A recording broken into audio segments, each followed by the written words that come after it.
I look out here and I see so many of my friends and associates. First of all, I'd like to thank our elected leaders and their representatives, Senator Don Hoyer and Senator Louis DePalma, also Representative Vella Wilkinson, who are here, and I'd like to thank all the others who actually sent citations. Very nice. I would like to introduce, if I think he's here, Andy Nada, our Jamestown Town Administrator. Here he is. He's not one of our elected officials, but he is one of our best, and we really appreciate all the good work he is doing here in Jamestown. I'm also happy to say that there are many people here from my hometown of Jamestown and the Jamestown Association, and they are all here today, as well as many of my friends from the education realm in the states of Rhode Island, Connecticut, and Massachusetts. But most of all, I would like to thank our Rhode Island volunteers who are here.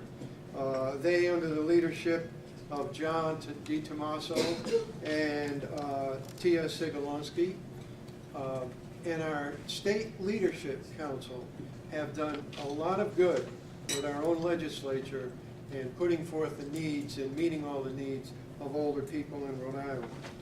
And of course, I would be delinquent if I did not invite some of our board members who actually work with me, and one is here. I'd like to introduce him. It's Colonel Jake Lozada. If he would stand up. He was on my board. I'm very happy he was here. Jake was the enforcer for my board. Now, when somebody was talking, I forget if it was Kathleen or John, they said, I guess it was Kathleen, because she's the sharp one. John, you're good too. She said that there was the velvet glove and the iron hammer. Well, I thought she was saying, Joan, that you were the velvet glove and I was the iron hammer. But all I know is when we had, how many people on the board, Jake? 23. 23 people from all over the country, from every possible party, every possible age, young, old, whatever. And let me tell you something. They didn't agree on much. And it took a long, long time and a big effort to get them to come up with the positions that eventually became the positions of AARP. And that's the way it's done, you know. It's not done by the staff or the CEO. It's done by the board itself. But every time I had a problem with a board member, which really wasn't very often, I would just say to Jake, and Jake and that board member would go into a little side room. Now, I never asked Jake what happened in Jake's private office, but when that board member came out, man, he agreed with everything I said. So Dr. Lozada, thank you very much for being here. I also would like to thank everyone who is here today. Are you having a good time? Yes. Was the food good? Yes. Was John outstanding? Yes. I was going to say you should get a new job, but I better not say that. Thank you very much for all that you have done here. Most of all, I need to thank my wife, Charlotte, who is sitting right here. She has been looking for these adjectives, but you've got to find them very carefully. Beautiful. That one works, right, Joanne? Beautiful, patient, and the best one is tolerant.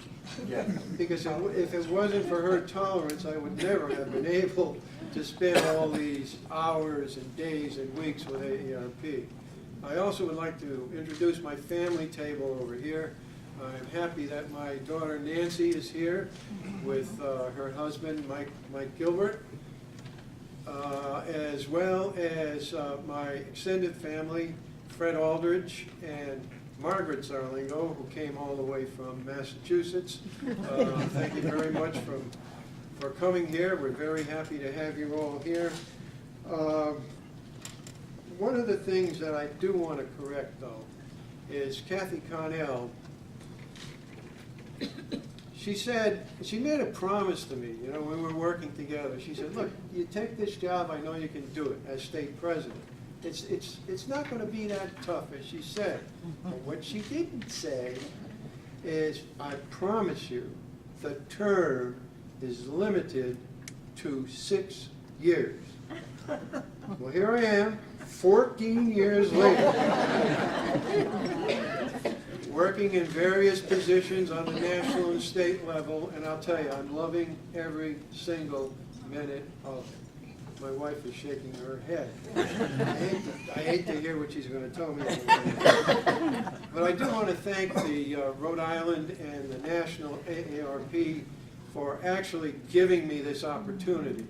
It's a golden opportunity to work in such a large organization and such a beneficent organization that does so much to help not only Rhode Islanders, but people across our country, and not just the ones that are 50 plus, but really for all people.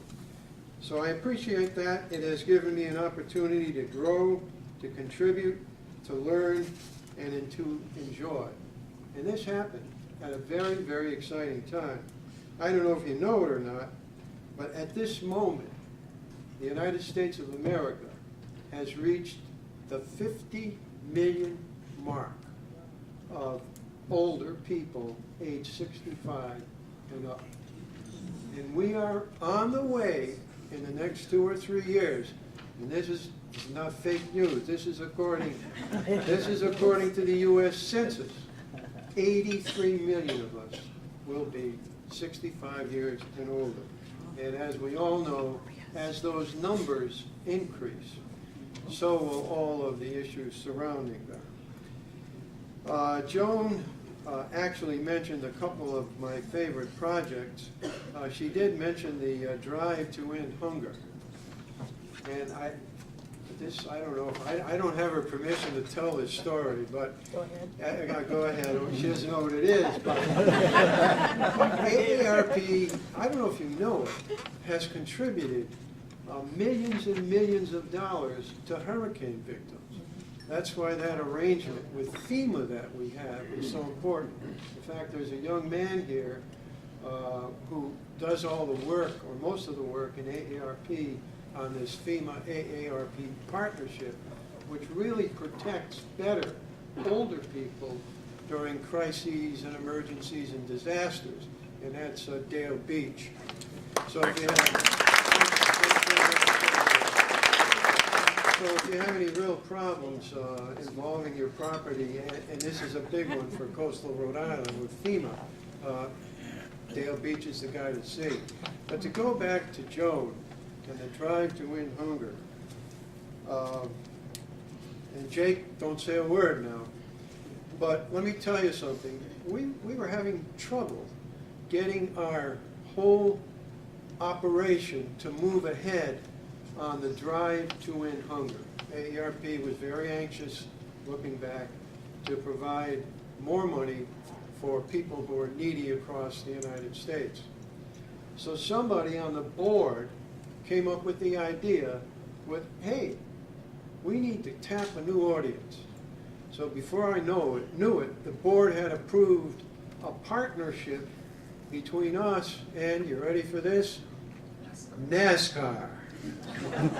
NASCAR, you know, round and round. Well, let me tell you, some of those board members thought they were in the cloud, but they voted for it. And all it was we shared advertising with the NASCAR organization so we could together raise more money. We had a sign on the NASCAR, what number was it? 40? 23. 23. 23. That said, you know, support AARP, support the Drive to End Hunger. So we were all there in Daytona Beach for the very first race of our joint car, which was actually driven by Jeff Gordon. Yeah. And guess what?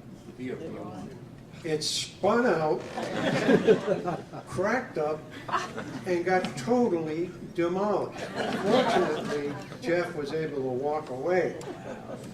Well, those of us who were there from AARP on the board were hiding under that table. That wasn't my idea, it wasn't my idea. 23 A votes automatically turned into 23 nay votes.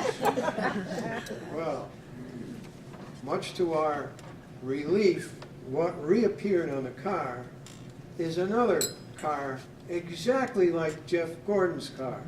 Brand new, no scratches, no wreckage, no nothing.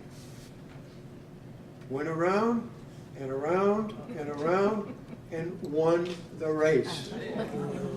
And that was a big kickoff for our drive to end hunger. But I also learned something. I didn't know that every car that was entered in NASCAR also had an identical double. I don't know how much they cost each, but they all had a second car ready to go. And that's what Jeff Gordon had to keep our drive to end hunger going. That wasn't such a bad story, was it? But that was one of my favorite projects, and it really taught me a lot about AARP being more than just an insurance company, the way some people still think about them. If I had, well, let me put it this way, AARP gives millions and millions of dollars away through our foundation to very, very good causes. And those two are my favorite projects. The other one was mentioned in our CEO's letter, and that is this whole question of how does a big organization facing such huge challenges as AARP, with this increasing number of older people who need help, guidance, whatever. Well, the solution that seems to work best is to get as close to the people as possible. That's why Joan mentioned the state offices and now many of our local contacts, which are making people on the ground understand that AARP is not some distant thing. It's something that's out there to help not only older people, but people of all ages as well.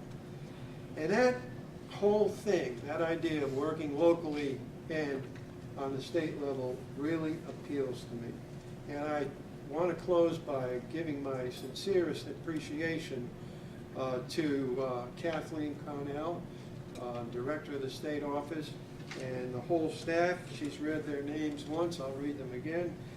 Darlene Reza Rossi, Rochelle Jennings, John Martin, our MC, who deserves a big hand for putting up with it.